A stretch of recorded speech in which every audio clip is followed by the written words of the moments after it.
Hi. The IPL season has just started.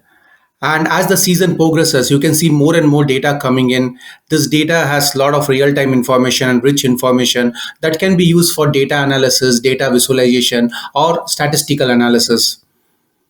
This particular data can tell you stats on who is the top batsman, who is the top bowler, who is the overall player of the tournament, or which are the teams that have probability to go to the next playoff or qualifier, or even can win this IPL season. While there are a lot of data sources that we can use, in this video, I'm going to talk about how we can collect real time information on what the tutor is talking on the current matches as well as overall the IPL season. So I'll just give a quick glimpse of what I'm going to cover in this video, then we'll go to the code. So this is how it's going to be structured. What we are going to do is we are going to listen to real-time IPL tweets. We are going to listen to overall what this IPL 2020 tournament people are talking about and also specific matches. Say like yesterday there was a CSK versus Mumbai Indian match. Today there was a match between Kings 11 Punjab and Delhi Chargers, right? So as the match is happening, we can actually connect to Twitter and pull all the information real time. We can further do analysis on where the tweets are coming from, what are they talking about, what are the key entities within the tweets, what is the sentiment of overall sentiment of that particular tweet or a particular player in question, right? So this is what we are going to do. We are going to result to real time tweets. We are going to clean the information. Now, if you see, tweets can have a lot of junk characters, a lot of enter characters, a lot of taggings and everything. We are going to clean it. And then we are going to kind of do three activity. We are going to extract key entities from there, like which is the player that is spoken about, which is the team that is spoken about. Then we are going to get cleaned country information. Basically, when if you have seen the geo information of Twitter, you can have like a lot of junk information in there. It will not point to a specific country. So what we are going to do is we are going to clean and aggregate to a particular country where the tweet is coming from, and then we are going to get a sentiment score, and then we are going to combine all the data set along with the tweet data together, and finally we are going to create a final data set. Now this data set can be further used combining with other data set that are available on match stats or score stats or a player stats, and it can be used to perform analysis and good visualization out of it. Right, so that's what we are going to do. Let's get started. I just mounted my drive over here because I have one file that is in the drive. I want to pull it. I will tell about more about the file. The file that I am going to kind of use, it's called twitter.properties. Now, to connect to Twitter, you need basically an API configuration key and for other like permissions, right? So we need to give that information for kind of our code, the Python code that we are going to write to connect to Twitter, and that is stored in the twitter.properties. I will talk about the format of it. I am also installing a package called configuration parser. Now, configuration parser is a pretty handy package. If you have some reusable, if you have some changeable or hard coded parts in the code, you can use config parser and put it in a config file and use it in your program. So basically, if you are having a different set of properties between your dev, test, QA, and prod, you can have it in a file so that you can only change the file if the code change is not required. So I'm installing config parser. Now, this is the twitter.properties file on top. This is the content of the file over here. So when you register for Twitter developer access over here, they will once you apply for access and once they approve it, you will get the top four part: access token secret, API key, and API secret key. So you need to update this XXS with the respective value that you get, so that you can access via your own access tokens. And this is how the file content of twitter.properties look like. It is separated by a Twitter with an braces over here, and then all the content. Google API key is also another key I'll be using. I'll talk about it when I go get to that level, but this is how the properties file will look like. You have to replace XXX with the actual value that you get after you get the Twitter access. If you already have it, you know about it, you can directly plug in over here, right? So then what I'm doing is I'm importing the config parser. I am basically initializing the config parser over here, and then I am reading the twitter.properties file. So when what will happen when I run this, it will show me like what is there in the Twitter property file. So the main configuration section on top of it, as I said, I have just kept Twitter as my main configuration property. What you can do is you can keep any name. Say like in your development environment, you have a different name. In your production environment, you have different name. You can say Twitter underscore dev and Twitter underscore prod, and accordingly you can initialize the right property. So this will read all this property as key value pair, and then it will store in the config object, right? Then I am importing OS. I'm importing Twippy. Twippy is a Python package which I can use to connect to Twitter and pull the data. I'm importing it, and then I'm creating four variables over here. That is nothing but what I have the configuration to connect to Twitter, what I have loaded in my Twitter.properties. So I'm telling the access token is config.get. Config is the object I created, the config parser object. I am getting the access token from the Twitter main module, main header that I had, and then the access token secret, the API key and API key secret, I'm assigning it to four variables. Now I have the actual password or actual information for that I can connect to Twitter. I'm going to go and use Twippy to connect it. So in the Twippy, what I'm doing, this particular TW, I'm telling my OAuth handler, I'm passing the API key and the API secret key that I got from the config parser. And then once I have the authorization handle, I am then kind of setting the access token for my particular handle. I'm telling the access token, and the access token secret is the basically access key to access the data.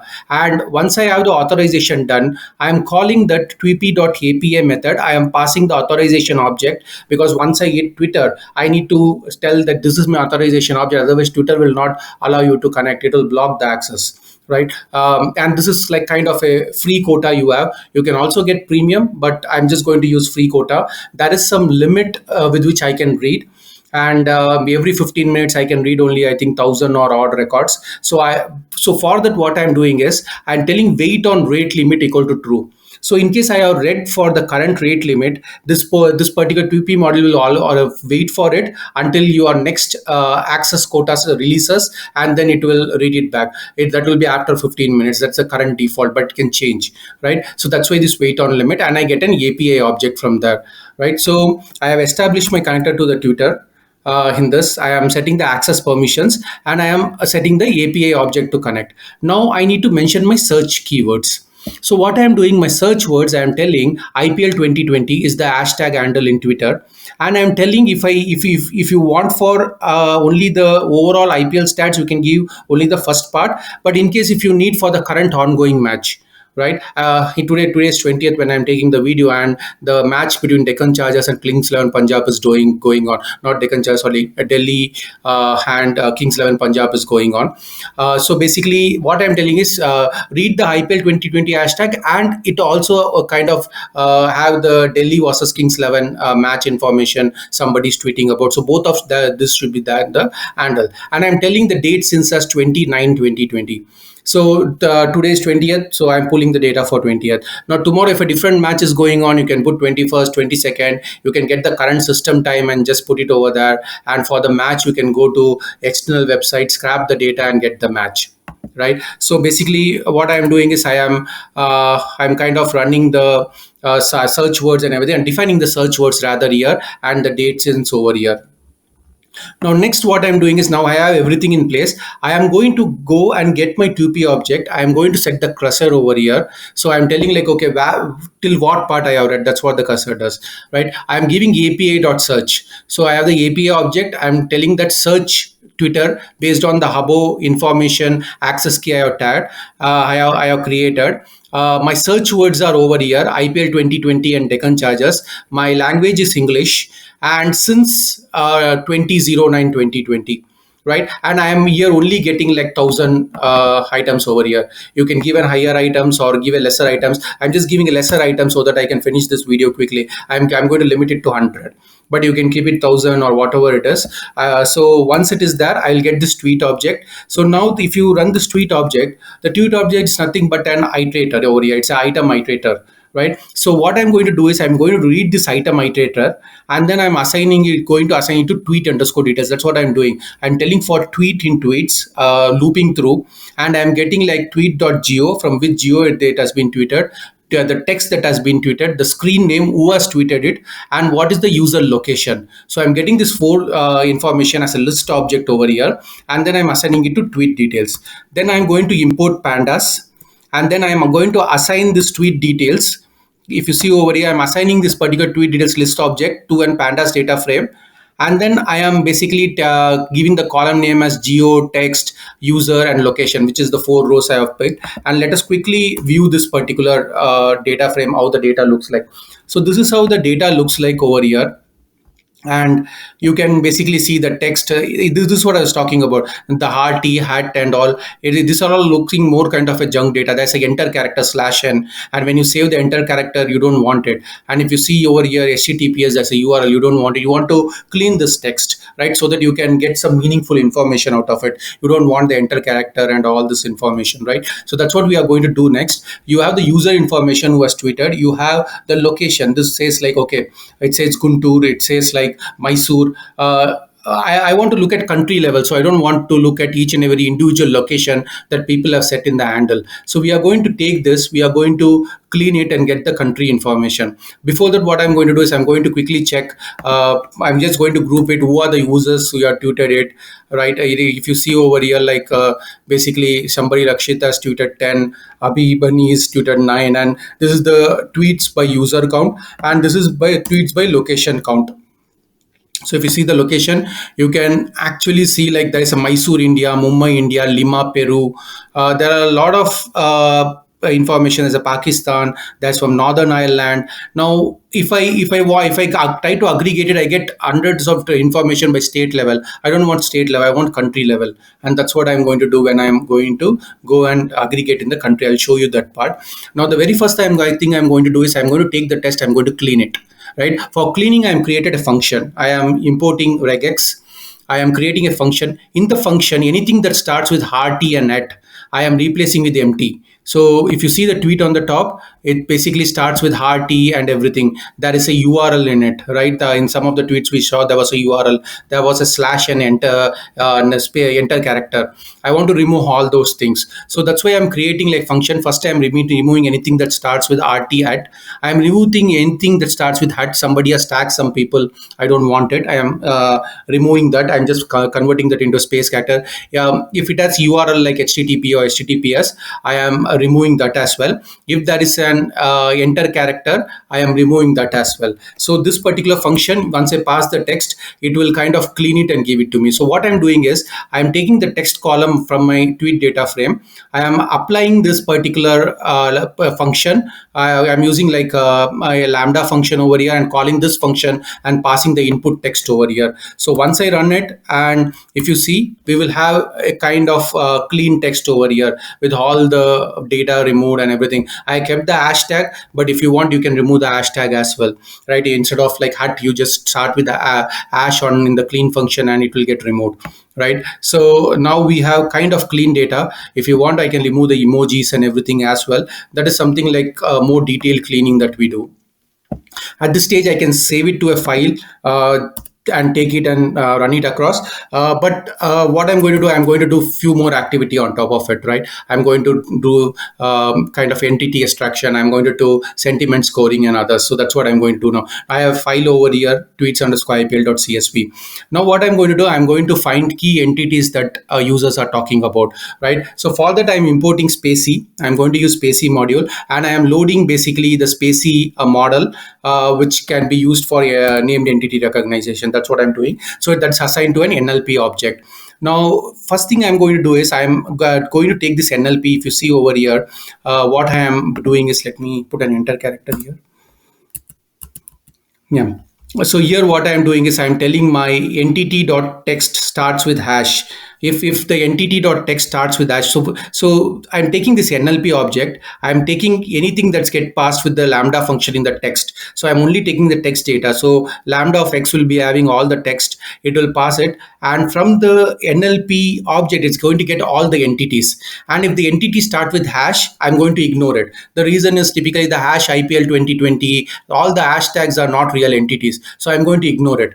The remaining part, if in case it does not start with the particular hash, then I am getting the entity text and entity label from there. So what is the text and what is the label? Is it an organization or it is a name or it is a geopolitical entity? I am getting that. So that's what I'm doing in this particular function. So once I run this particular function, basically on the top you can see, okay, Delhi Capitals is an organization, right? Kings 11, it says person. That can be like kind of mistakes. We have to go and clean it and maybe build our custom entity. I have separate video on custom entity. You can check that out. Here Ashwin is a person. Ashwin is part of Delhi Capitals. You have like who are the Jordan is actually a teammate, but it's telling it's a geopolitical entity because Jordan is also a geopolitical entity. But in this case, Jordan is an player in one of the team, right? So this is basically all the named entity recognition that we are getting over here.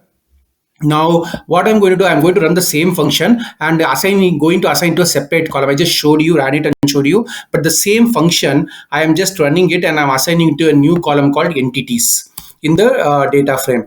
Now once I run this and if I run the data frame, basically you can see over here that the entities are added to the data frame. So against each tweet you will have the entities over here. So Nicholas is a person, today is a date, Mayank Agarwal is actually a person but it's an organization. That's why I told you, right? Maybe this is a custom, this is a pre-built named entity. And when you talk about Twitter data, right, named entity depends on part of speech.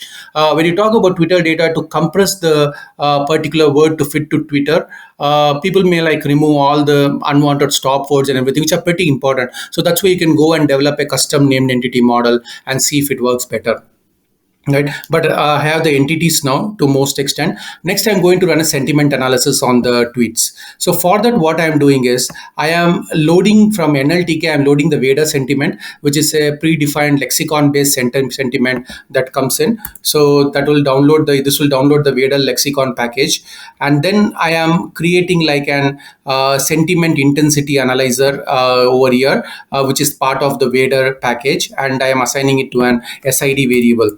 Now I have the SID variable, that is the sentiment intent analyzer.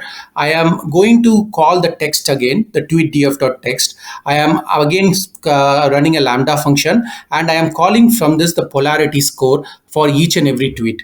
So what it's going to do is it's going to get a polarity score, whether it's a positive sentiment, negative sentiment, or a neutral sentiment, and it's going to give a compound score. So now I am assigned it to a new variable called sentiment in the data frame. Let me quickly run this and let's check it out. You can see on the last this tweet, you can see whether it's a negative sentiment or a positive sentiment, a compound score. Most of the compound scores looks like positive. Right. So, but when the match is running, you can see more and more tweets that are going on what is happening, who got out, and how much scores are making, which player is the people talking about, and a lot of other information.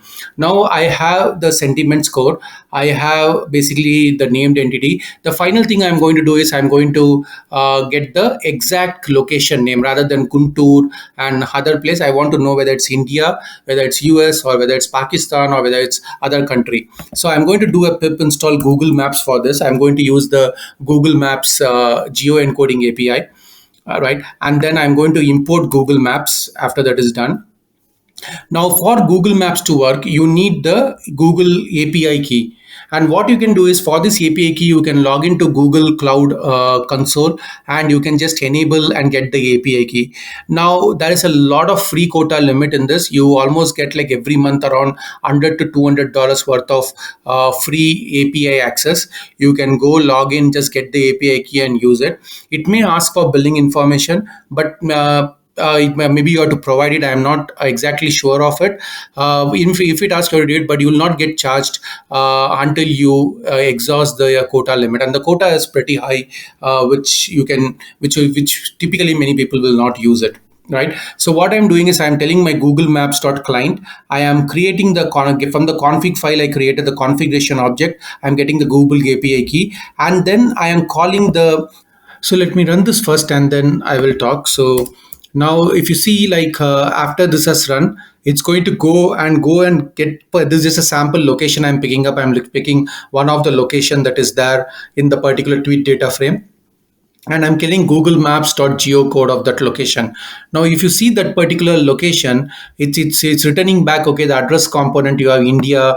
It's from India, and you have like the formatted address component and all the information on what is the latitude and longitude and all the information that you get from geocode API. You get in fact like a lot of information over here which you can use. But from this particular information, what I'm going to do is I am just going to pick up the formatted address location. So that's what I am doing in this particular function. Let me run this function and the next one, and then I will explain what I am doing. So this and this, let me run it. So here I'm creating an function that is get country. I am basically passing the incoming location text over here. From the I'm passing the tweet df dot location. I'm applying a lambda function. In the lambda function, I'm calling a country if the country is not empty. A lot of cases the country might be empty because user might have not set any state, country, or location. So I'm just passing this method wherever it's not empty, and from this I'm calling the chain geomaps or geocode API that I spoke on top. From that use JSON that I get back, I am just taking the formatted address out of it, and then I am just taking the last minus one, that is the formatted address will have a comma separated value. I am removing everything and just take the last position in the comma separated value, and I am returning back, and I am again assigning to a TUTDF country column. The same Twitter data frame, I am assigning it to the country column. Now earlier when you saw, you were seeing basically there was like Gujarat, there was some other location in India.